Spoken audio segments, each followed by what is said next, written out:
Abdul Muhaimin MA. Kemudian yang saya hormati pula Ketua Yayasan Pondok Pesantren Nurul Junaidia dan segenap pemimpin ataupun segenap jajaran pemimpin di lingkungan Pondok Pesantren Al Junaidia, terkhusus kepada adik kelas kami, ya, adik kelas saya, Ibu Nyai Haji Halimah Baso. Saya kenal beliau sejak MTS dan alhamdulillah di sini bisa beliaulah yang saya kira beliau adalah figur yang banyak bermain di belakang kesuksesan demi kesuksesan Nurul Junaidia, ya. Nah, tentunya putranya. Ya, puji syukur kita panjatkan hadirat Allah Subhanahu wa taala atas segala nikmatnya, dan selawat kita senantiasa panjatkan ataupun bacakan, kirimkan kepada baginda Rasulullah Muhammad sallallahu alaihi wasallam sebagai tanda cinta kita kepadanya. Sebelum saya melanjutkan sambutan ini, saya teringat dua nama besar yang sebenarnya merupakan wasilah sehingga kita berkumpul di tempat ini. Beliau adalah guru kita semua, Kiai Haji Junaid Sulaiman, dan tentu saja Bapak Dr. Kiai Haji Abdul Aziz Rajmal MPD. Untuk mereka berdua, mari kita bacakan suratul Fatihah ala hadiniyah al-Fatihah. A'udzubillahi minasyaitonirrajim. Bismillahirrahmanirrahim. Alhamdulillahirabbil alamin. Arrahmanirrahim. Maliki yaumiddin. Iyyaka na'budu wa iyyaka nasta'in. Ihdinas siratal mustaqim. Siratal ladzina an'amta 'alaihim ghairil maghdubi 'alaihim waladdallin. Bapak-bapak dan ibu-ibu serta anak-anakku sekalian yang saya hormati, nama saya Alimin Mesra. Saya dari Jakarta, tetapi sebenarnya saya adalah putra Sultan Ambon. Sultan Ambon. Sultannya itu Sulawesi Selatan, Ambonnya itu asal Bone. Ya. Tapi bonenya bone asli, Bapak. Karena di sini banyak bone palsu. Bone-bone. Ya kan, bone putih. Itu bone. Yang bone asli yang sana kampung saya. Bone, ya. Mesranya ya tidak usah dipertanyakan, cukup istri saja tahu itu. Ya, karena memang insya Allah kalau saya ditanya itu statusnya apa Pak Prof? Oh, saya bilang selalu tetap setia untuk 1CINDA.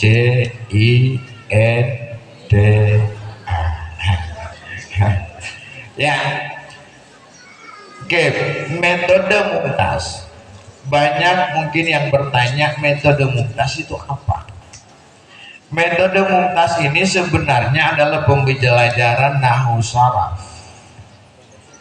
Ya, pembelajaran nahwu dan sharaf yang kami susun melalui penelitian yang panjang dengan uji coba yang berulang-ulang, menyesuaikan dengan karakter dan kultur pembelajaran bahasa Arab ataupun santri di Nusantara. Ya, dengan metode ini pembelajaran nahwu sharaf yang tadinya dirasa sulit menjadi mudah, yang tadinya membosankan menjadi menyenangkan, yang tadinya membutuhkan waktu bertahun-tahun, 3 tahun, 6 tahun menjadi singkat.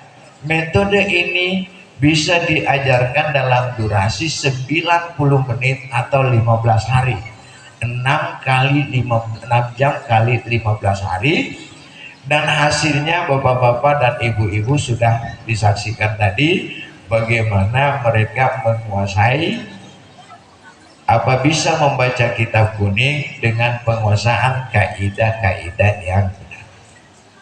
Ya. Waktu kami dulu, kami belajar sampai 3 tahun, 5 tahun, biasanya hanya 3 orang yang paham satu kelas. Tadi alhamdulillah kita mau wisuda 109 orang.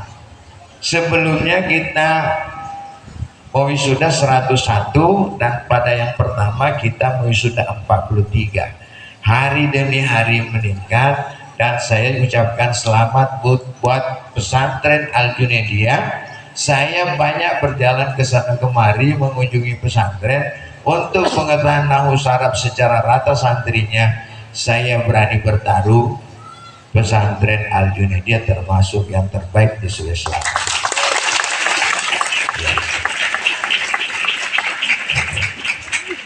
Dan saya berterima kasih sekali kepada anak-anakku wisudawan tahun lalu. Ya, kalian sudah bekerja sebagai tutor sebaya yang baik, dan berdasarkan laporan saya memberikan apresiasi dalam bentuk sertifikat menjadi instruktur penuh, sehingga kalian bisa melakukan pelatihan bukan hanya dalam internal PNJ, bisa di luar PNJ. Ya, ada beberapa orang.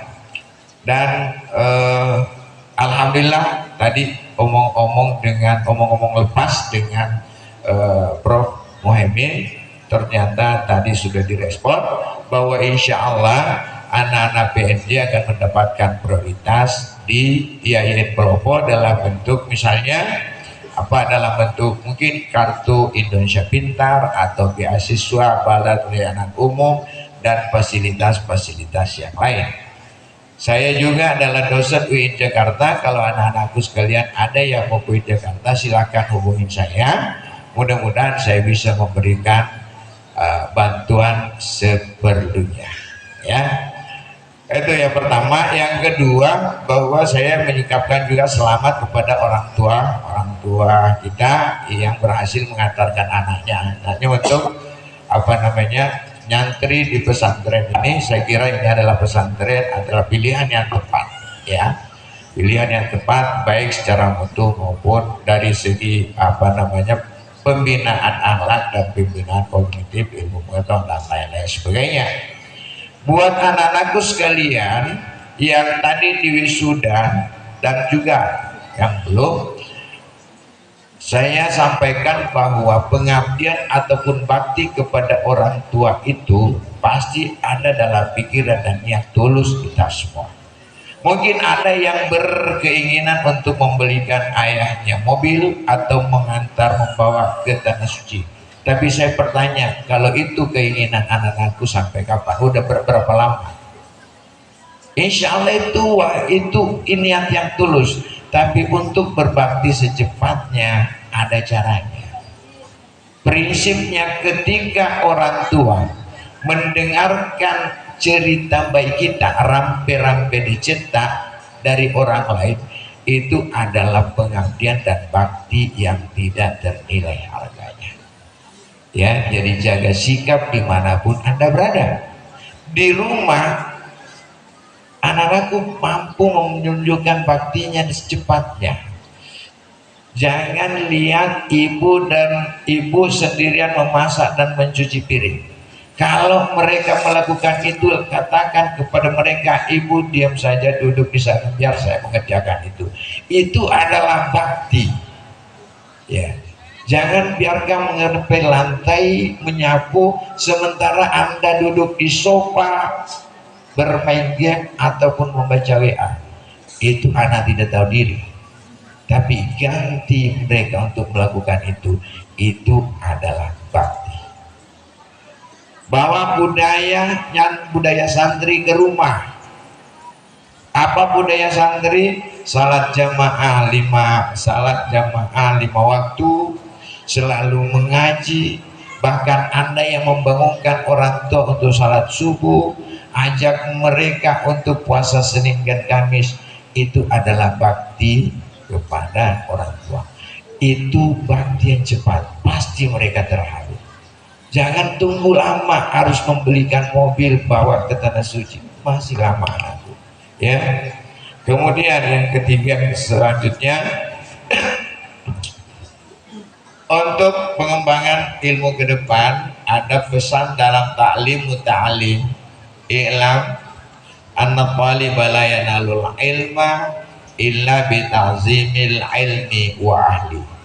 Ketahuilah anak-anakku sekalian, seorang penuntut ilmu, entah itu murid sekolah, mahasiswa atau santri, katanya tidak akan mendapatkan ilmu atau keberkahan ilmu kecuali menghargai ilmu pengetahuan dan gurunya. Nah, itu jadi guru itu gerakan. Sebagaimana anak membutuhkan ridha orang tuanya, seorang santri dan murid juga butuhkan ridha para gurunya. Boleh saja apa yang diajarkan Anda tahu, tapi kalau tidak ada penghormatan kepada mereka, ilmu itu tidak berberkah. Jadi hargai dan hormati guru. Siapa yang menjadi guru itu? Man 'allamaka syai'an tahtaju ilaihi fi hayatik. Siapa yang mengajar kalian sesuatu yang kalian butuhkan dalam kehidupan, bahwa maulaka itu adalah guru. Ingat, ma wasala man wasala illa bil hurmah. Tidaklah sukses orang yang sukses kecuali karena penghormatannya kepada orang lain, termasuk terutama kepada guru dan orang tuanya. Wala wa ma sakata ma wasakata ma wa ma sakata man sakat illa bitarkil hurmati. Dan tiadalah gagal atau jatuh orang-orang yang jatuh kecuali karena dia melupakan apa yang disebutkan dengan penghormatan. Nah, ini anak sekalian, mudah-mudahan ini memberikan selalu diingat, pesan terakhir saya ini selalu diingat. Sekali lagi saya ucapkan selamat kepada wisudawan baik tahfiz maupun yang mumtaz ya. Jangan berhenti di sini, ini adalah awal yang baik untuk melanjutkan. Apalagi mereka tadi yang wisuda, mumtaz dan tahfiz, saya kira dua modal utama menjadi ulama dan cendekiawan muslim Anda sudah miliki. Guru-guru kita yang duduk di depan kita ini, Pak Rolis, Pak Prof Muhaimin, dan Ustaz Andre, Pak Muhammad, semuanya itu karena memperhatikan itu tadi al-hurmah ya, ta'zimil ilmi ya, dan mereka bisa bahasa Arab atau membaca kitab dan seterusnya. Demikian, mohon maaf atas segala kekurangan. Wallahul muwaffiq ila aqwamit thoriq. Assalamualaikum warahmatullahi wabarakatuh. Cepat lambat.